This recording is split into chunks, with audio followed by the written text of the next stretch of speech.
Boa noite, meus amados, e a todos aqueles que nos acompanham pelo canal da Meu Kimbuia na YouTube. Como muitos já sabem, infelizmente, nosso culto presencial desse domingo acabou sendo suspenso por conta do agravamento da situação do Covid-19 em todo o Brasil, também no estado de Santa Catarina.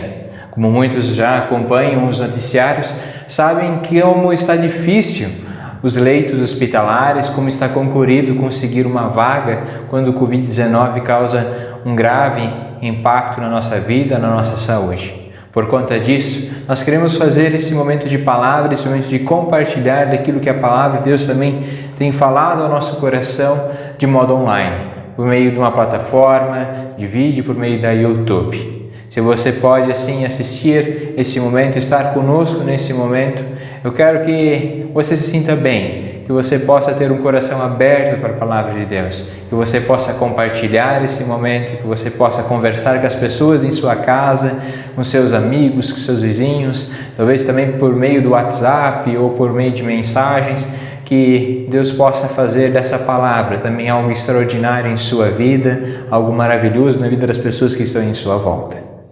Quando a gente vive esse tempo de sofrimento, esse tipo de angústia, é normal a gente se questionar o porquê, né? O que tem atrás de tudo isso que nos causa tanta dor, tanto sofrimento, tanta aflição, ansiedade, medo.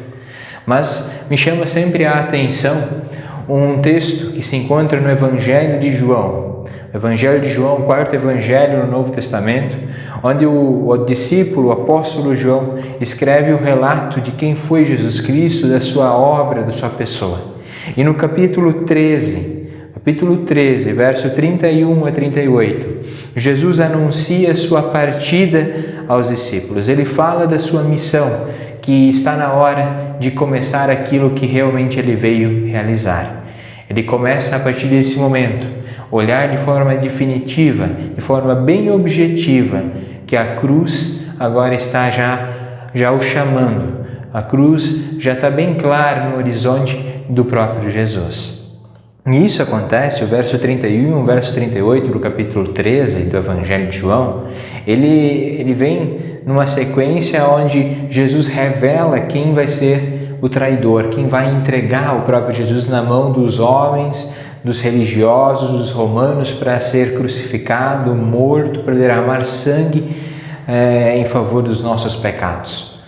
E ele faz isso, então, na sequência, quando ele diz, olha, gente, ele fala para os seus discípulos, depois que, o Evangelho de João diz assim, depois que ele saiu, Judas, Jesus disse, agora o Filho do Homem é glorificado, e Deus é glorificado nele.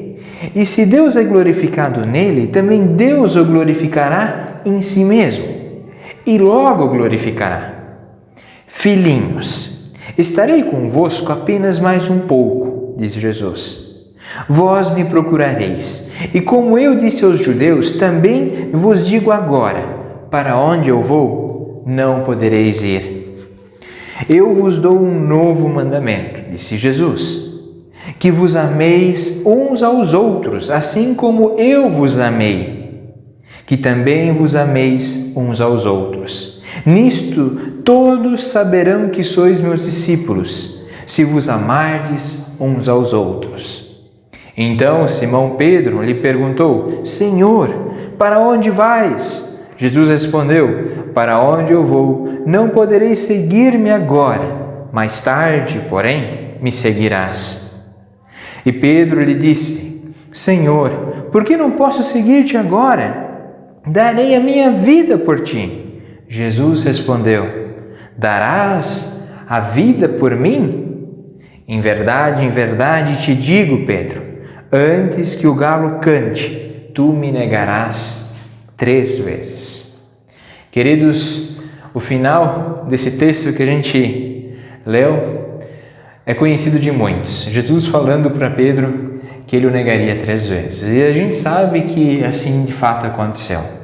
O Evangelho de João, no capítulo 18, vai relatar esse momento em que Pedro nega Jesus.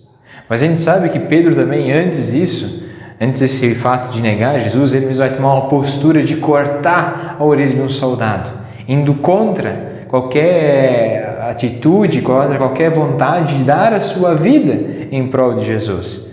Na verdade, a gente sabe que naquele momento em que Pedro tomou uma posição de cortar a orelha daquele soldado, ele tomou uma posição de agressividade, de não querer seguir aquilo que o próprio Jesus tinha dito sobre ser glorificado e o Pai ser glorificado nele.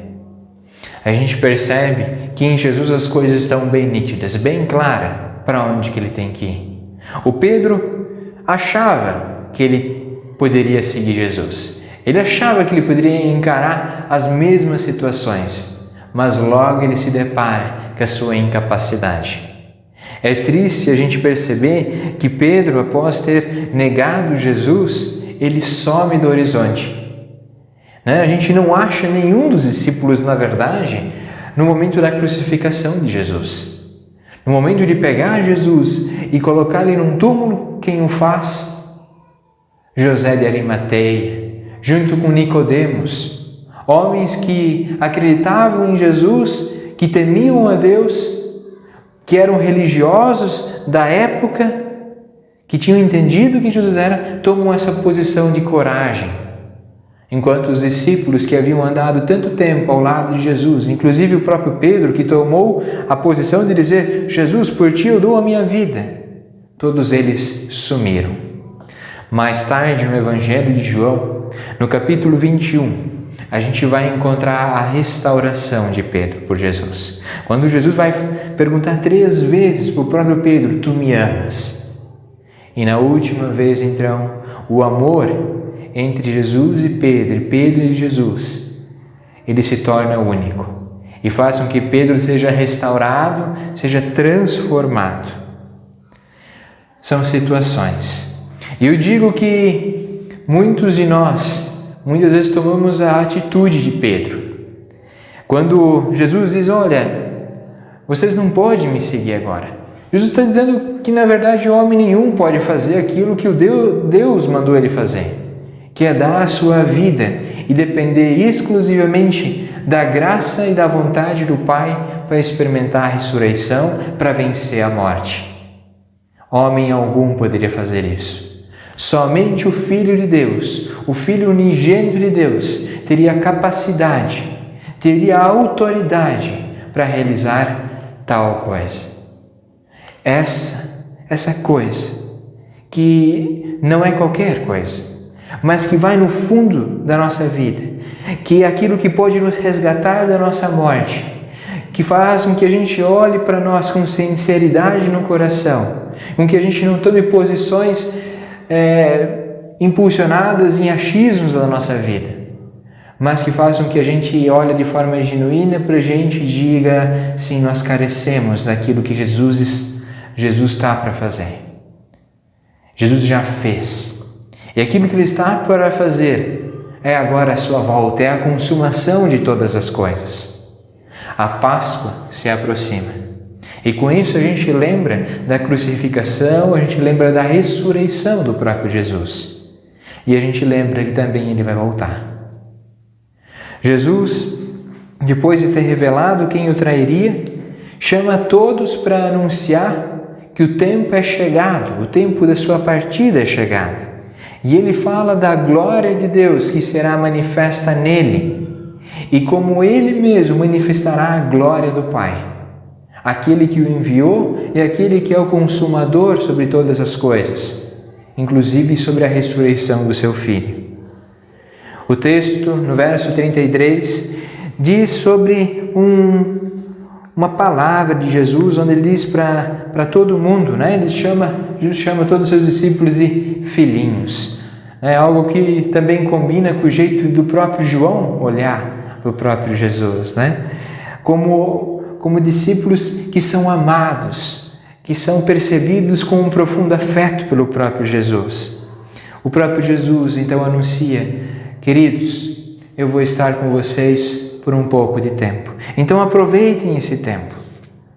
E o próprio Jesus diz: olha, e vai chegar o tempo que vocês vão me procurar. Vocês vão querer estar comigo.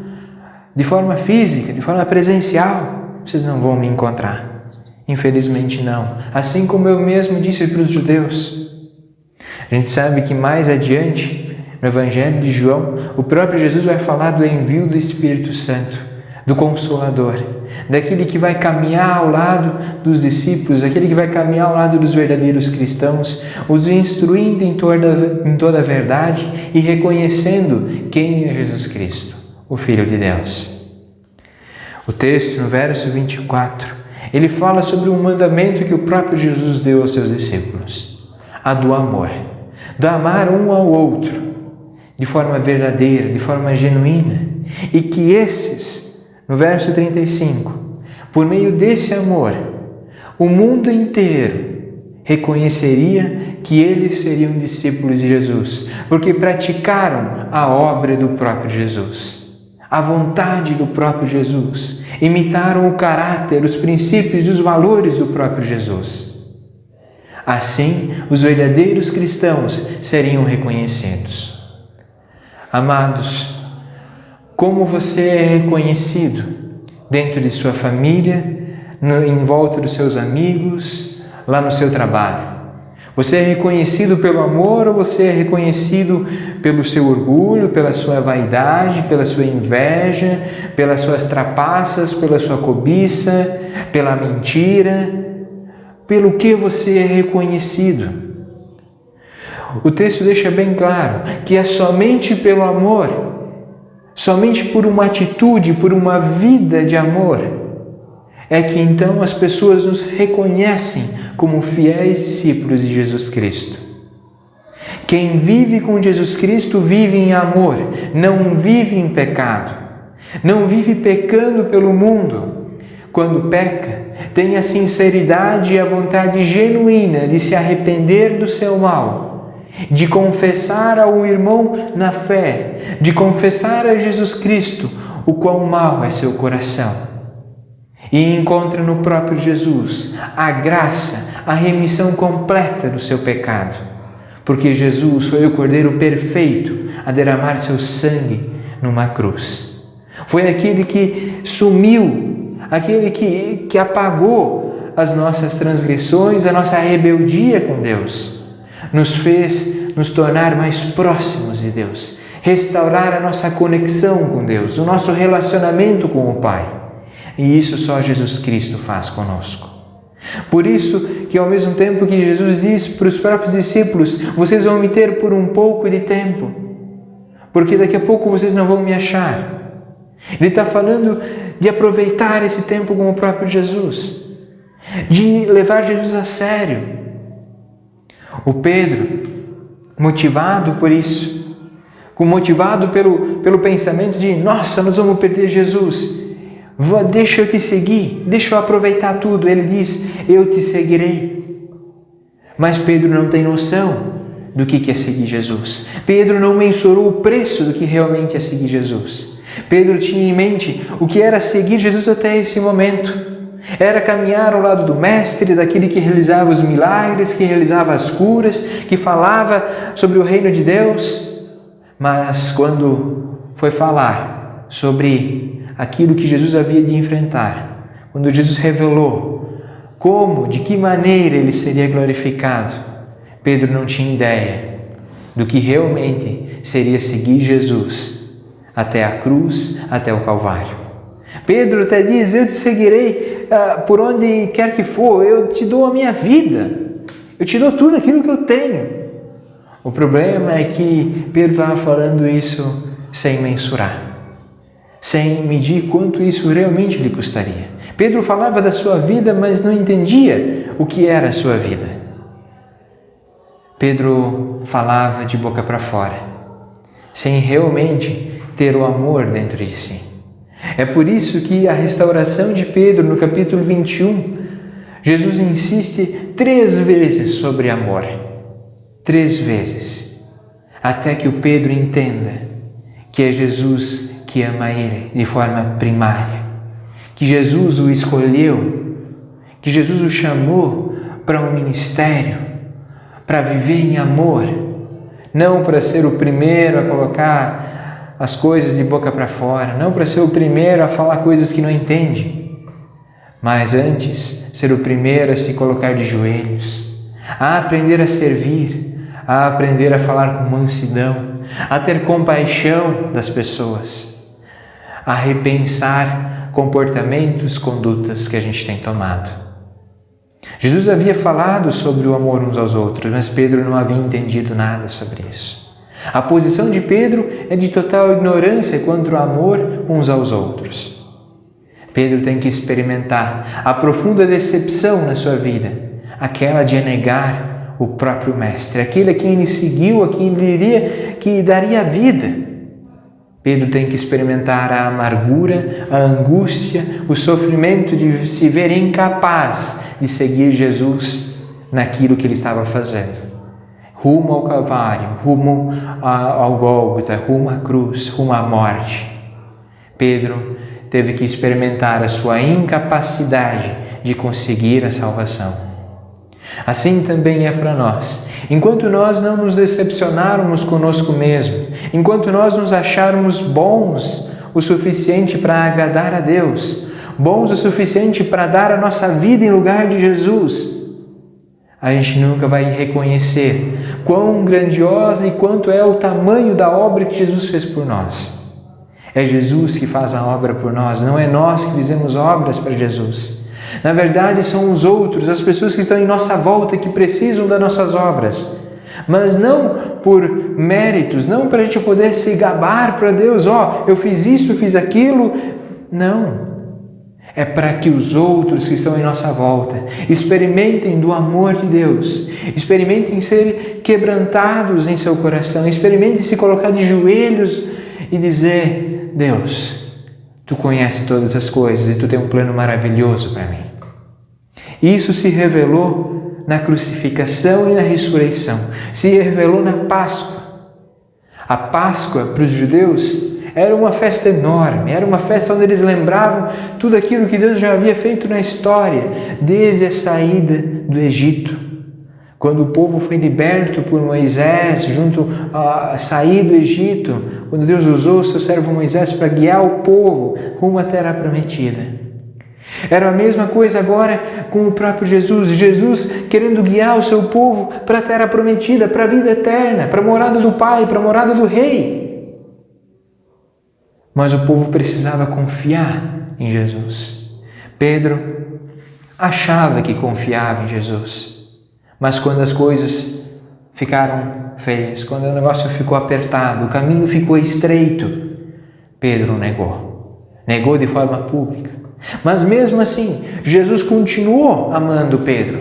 Mesmo assim, Jesus continuou a perseverar com Pedro. Jesus não abandonou Pedro. Por mais que Pedro possa ter o abandonado, ter o esquecido por aquele momento, ter o negligenciado, Jesus não o fez. E isso serve como lição para nós. Independente do momento da vida em que a gente se rebelou contra Deus, em que se rebelou contra a vontade de Jesus para a nossa vida, Jesus não se rebela contra nós. Jesus quer nos abraçar, quer nos acolher, quer nos chamar de seus irmãos, de seu filho. Assim, aproveite esse tempo para refletir sobre como você anda vivendo a sua vida. Como você tem espalhado o amor, de como você tem amado as pessoas. Queridos, o amor uns aos outros começa dentro do nosso lar, começa na nossa casa. É ali que começa o primeiro ponto a quem a gente ama de verdade. É amar a esposa, é amar o marido, é amar os filhos, com um amor que não está esperando algo em troca, que não é interesseiro, que não fica esperando algo de volta para amar, mas é um amor que ama porque Jesus nos amou sem a gente poder dar nada em troca. É um amor que fala da graça de Deus. É um amor que olha com compaixão e misericórdia diante do pecado, diante da rebeldia das outras pessoas, também para conosco. E também para diante de Deus. É o amor que também corrige, que também exorta, que também dá aqueles puxão de orelha. Mas é feito em amor. É feito em humildade, em mansidão de coração. É feito com a dose certa de equilíbrio. Não com com autoritarismo, não com um poder de que a gente acha que tem, como o Pedro achou que tinha. O poder de corrigir, de poder usar a espada contra o soldado. Não. Deus quer que a gente ame as outras pessoas com o amor que Ele nos amou. Não um amor também que não, é cego para todas as coisas, que ignora todas as coisas, mas um amor que está interessado que aquela pessoa viva para a eternidade. Você tem vivido para a eternidade? Se você estiver vivendo para a eternidade, você amará uns aos outros. Você amará as pessoas que estão em sua volta. Não existe experimentar a salvação, não existe vida eterna, sem que o amor de Deus seja concretizado na nossa vida e que os outros possam perceber que nós os amamos de forma verdadeira. Os cristãos, quando foram reconhecidos pela primeira vez com este nome como cristãos, eles receberam isso porque os outros perceberam neles que eles eram discípulos verdadeiros de Cristo Jesus, que portanto amavam essas pessoas. E foram os outros que chamaram eles de cristãos. Não foram eles que disseram, nós somos cristãos, nós somos discípulos de Jesus, nós temos a salvação, nós temos isso, isso e isso, porque nós somos os bons de Deus. Não. Foram os outros, aqueles que muitas vezes ainda estavam céticos quanto à fé, que às vezes ainda tinham um coração duro, que talvez estavam no início da caminhada de fé, que olharam para os discípulos e disseram, vocês realmente são fiéis ao Senhor que confessam. Vocês realmente têm uma fé viva dentro do coração. Não é uma fé morta que vive sentada no sofá, que vive sentada na cadeira dizendo Deus, Deus, Deus. Não. Não é uma fé que fica falando de boca para fora, mas é uma fé encarnada. Uma fé que ganha vida através dos braços, da boca, dos pés, dos olhos, dos ouvidos. Que é mostrada através das nossas atitudes, onde as pessoas percebem aonde quer que a gente esteja, seja em casa, seja no trabalho, seja na escola, seja na rua, seja no convívio com amigos e familiares, as pessoas percebem a nossa conduta a partir da luz de Cristo. Isso é resplandecer o amor de uns aos outros. O mesmo amor que o próprio Deus iria deixar bem claro no seu Filho Jesus, quando Ele deixaria Jesus pendurado numa cruz, experimentando a própria morte e tendo que confiar de que o próprio Pai, Jesus teria que confiar no Pai, de que Ele o ressuscitaria do mundo dos mortos, de que Ele faria o próprio Jesus vencer o inferno, derrotaria todo o mundo de mal, tudo aquilo que era do diabo, tudo aquilo que era do próprio inferno. Jesus derrotaria e botaria um ponto final nessa história. Mas somente eu e você conseguimos fazer proveito dessa bênção do próprio Deus para a nossa vida, a partir do momento em que nós reconhecemos quem Jesus é, que Ele é o Filho de Deus, que Ele veio ao mundo por mim e por você, e que Ele quer que a gente viva em seu amor. Que a gente não fale como Pedro falou, eu te seguirei e te darei a minha vida, sem antes conhecer realmente o que é um amor que dá a vida em prol dos outros. Não viva a sua fé falando de coisas que você é. Viva vivendo o amor. Viva anunciando que Jesus é o maior testemunho que Deus deu dele mesmo ao mundo. De como Deus é amor, de como Deus é rico em compaixão, mas de como Deus também é alguém justo e santo, para dizer àquele que vive longe dele, você mesmo se condenou ao inferno com o diabo. Você mesmo tem caminhado de braços abertos rumo ao desfiladeiro, porque você tem ignorado a maravilhosa obra de misericórdia e de amor que eu fiz numa cruz ao dar meu Filho. A Páscoa se aproxima. A Páscoa não é chocolate, a Páscoa não é coelho, a Páscoa não é cenoura, a Páscoa não é reunião de família, a Páscoa não é festa para encher a cara, não é nada disso. A Páscoa é tempo de a gente lembrar o tremendo amor que Deus tem por nós.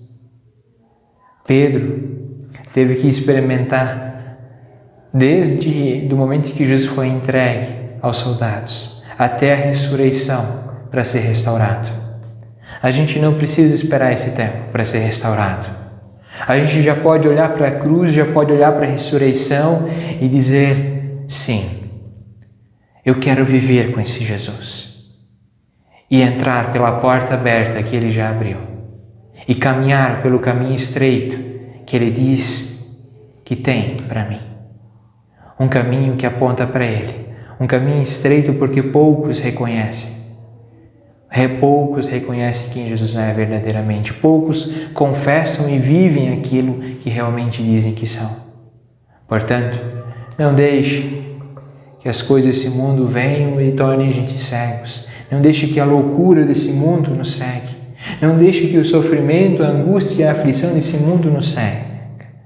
Antes, viva. Viva com Jesus. E Ele te mostrará que, até nos terríveis momentos de dor e sofrimento, Ele continua sendo Deus. Ele continua estando no controle de todas as coisas. Ele continua te amando. Ele continua sendo alguém que é justo. Alguém que é teu Criador. Alguém que te ama profundamente. Por mais que você possa se rebelar, por mais que você possa ir contra Ele se importa contigo. Assim, meus amados, o próprio Jesus foi glorificado. E agora, através do próprio Jesus, Ele também quer entrar em nossa vida, de maneira que a gente glorifique a Deus. E assim Deus também nos glorificará, para sermos luz nesse mundo, para podermos amar uns aos outros. Eu desejo a todos uma abençoada noite e até um próximo momento.